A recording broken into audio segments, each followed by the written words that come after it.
Welcome back to Hansberry Honeybees. You come out here and the wife's dumb chickens follow me. For whatever reason, she's got chickens and ducks and pigeons and a goose, more ducks. Her mansion chicken coop over here. It's a rainy day. I think it's March 23rd, probably about 4 o'clock. Pretty damp. I think there's some more storms coming in. Just got done watching a few friends' videos, and I'm like, gosh dang, I just killed an hour. I got to get out here and do something. I'm going to just walk around. Got a couple hives out here. Trying to thin these out at my house. You know, I had a neighbor that was giving me a lot of issues. So I try to be a good neighbor. Not like State Farms, but like a good neighbor.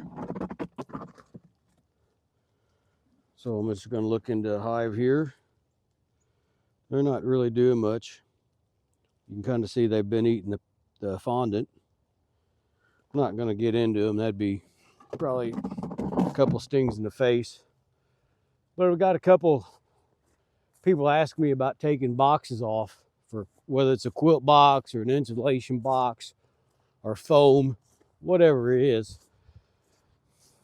Being a carpenter, you learn things, and almost 80% of all your heat loss goes out through the attic. That's why around these parts they want you to have like an R value of 38.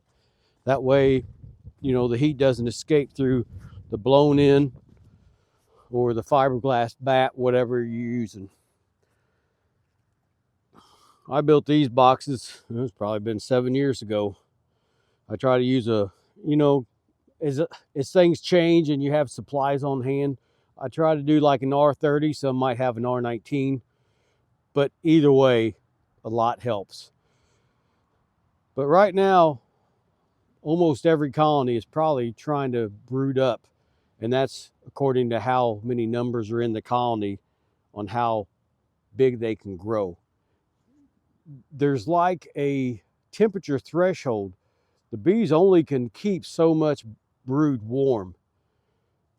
You know, it takes time. If you got 2 or 3 frames of brood, they probably only can keep a softball size thing of brood warm. Now, once it's capped over into the pupa stage, it will generate somewhat of its own heat, but there's still just that number. That's why I'm so big into equalizing. You know, you have some colonies, well, I do. So I have some colonies that are probably 30 frames of bees. And I checked some yesterday, they had 10 frames of capped brood. They don't need all that at the end of March. So I had 7 colonies in Shelbyville. I took a complete nuke off each one yesterday. Not a nuke, a selling nuke, but a nuke size reduction of bees and brood. And I'm going around to all my other colonies and I'm boosting up the small, not weak. There's a big difference. So if I have this colony, where's my finger? Right there, that might be, we'll just say a 4-framer. Well, I'm giving them a full frame, and most of mine are mediums. But if you give them a full frame, you're looking at 2 medium to 3 medium frames of bees that are going to emerge in, what's the worst case scenario? 12 days-ish. I try to find brood that are emerging, but I'm not perfect at aging the exact color of the cappings on the days of bees. So that's just what I do. I mean, if you don't pull some of these big girls back, they're going to be in the trees in a couple weeks. Oh, let's see here. You see, I've been doing a lot of work. Last year kind of got ahead of me. I try to keep my bees in a deep and medium box for the brood chamber. And it got carried away last year. I didn't get them all done, but it happens. no big deal. So now what I'm doing is going back and checking them for space. But if anything, you know, we'll just say on this one, which I don't know if this one's it or not. You know, I try to keep brood box, and then overwinter maybe with a super, depending on how much honey they have or how big the colony is. But right now, the bees might be up here somewhere. But I want them down here.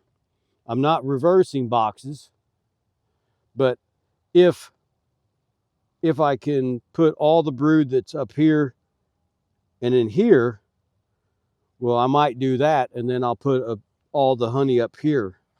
That way, when it comes time to putting a super on, you know, I can simply shake the bees back down and make sure the queen's not up here, put the excluder on, and then I can walk away.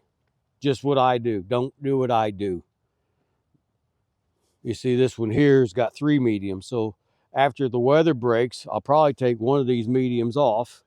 I just ran out of stuff last year. I'll probably take one of these mediums off. I'll put a deep on, and I'll make sure the queen is below the medium box for the brood box. I'll slap an excluder on, and then I'll let them work back up. It's just what I do. I got to replace some old boxes.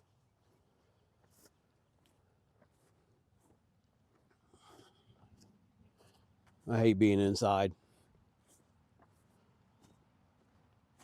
Let's walk down here.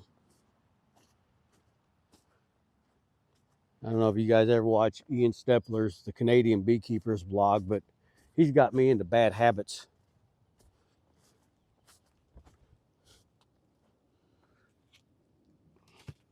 I don't have a hive tool on me. Oh, I got it. Look here. Let's see if this works. I don't have a hive tool, but I have a couple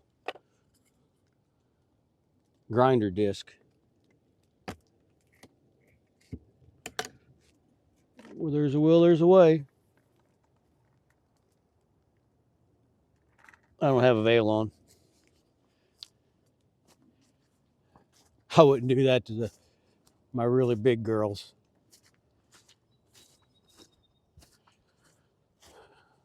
So let's walk up here and check another one. What the heck? I haven't got stung today. I kind of feel like I'm going through with some draws. Well, I'll show you what I'm going to be doing this year on another hive too.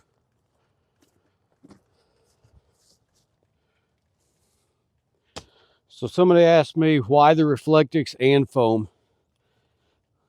Well, it's pretty simple. If you don't use the Reflectix, the bees are going to chew through the foam and make their own little entrances. But why I really do it during the winter, if I want to make sure they didn't, let me rephrase that. If I want to make sure they don't need more fondant or don't have fondant, heck, I don't know. I got up at 3:15 today. In the wintertime, I can just take this and I can crack it, and I'm like, yep, they need more food. I don't have to take it all the way off, which I wouldn't do that much unless I'm showing you guys. Let me put my block back on here.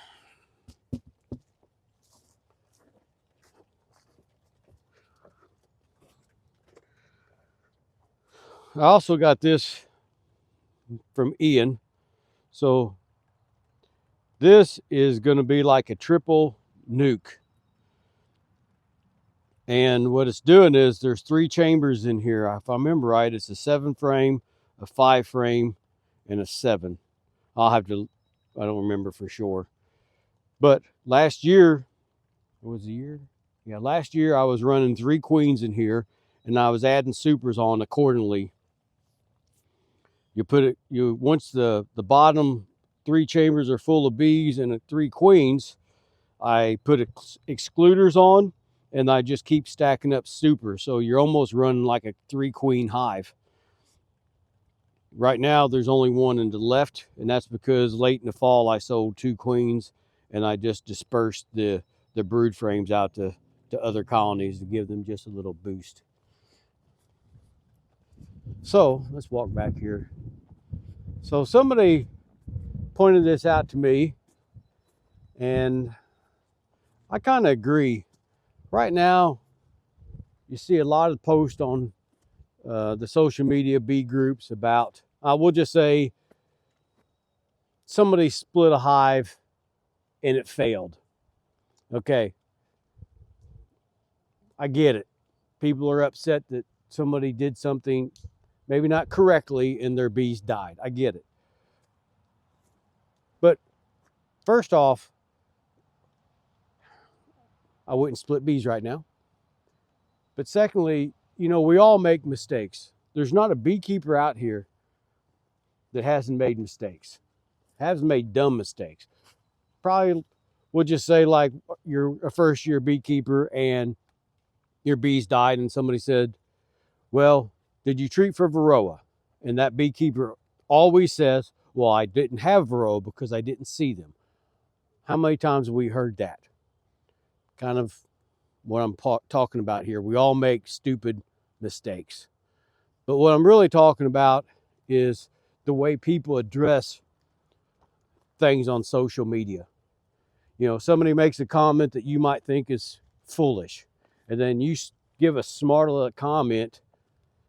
Do you really think that helps? No, it doesn't. And I try to tell my kids to this day, and our kids are grown. First off, think before you speak. And before you speak, think about the person that you respect in the world the most, whether it's Jesus Christ or your grandma or your pastor. And if you wouldn't use that tone and you wouldn't say it to them, don't say it to the person on social media. It's that easy. And if you have something you're not sure of, I try to do this. I'll say in the comment, can I ask a question? And I believe that pretty well takes all the negativity that somebody might take out of your reply. Because let's be real, this social media world, you can't hear somebody's tone. You can't. So also, one thing on this note, I also tell my kids, it's not what you say, it's how you say it. Think about it. I could say, I don't know, Barbara, why didn't you do the laundry? Or I could say, hey, Barbara, is there any chance you could help me with the laundry? The same thing, but the way you say it is completely different. This beekeeping community and the world should be about boosting people up, not trying to tear people down. Okay, enough of my rant. Barbara's dumb chicken's up here. And I would say that to her too. But it makes her happy. That's what matters. I do bees. Most of the time they make me happy until I call my own bees stupid. Stupid bees, why are you in the trees? I give you a perfect house. Same idea. Let's pull some insulation back. Yeah, let's go to this one. No, I'll go to this one.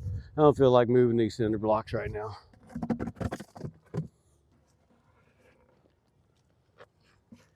Yeah, this has got like an R30. There's not many bees on the fondant, and that's probably because it's 50 degrees and damp. They're probably just keeping all the brood a little more toasty warm. There's a bee that just came in.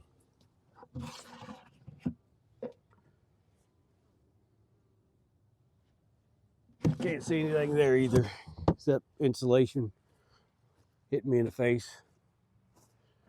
All right, but just a little short video. Hope everybody has a great Sunday. Be safe out there. No pun intended. And I'll see you on the next one.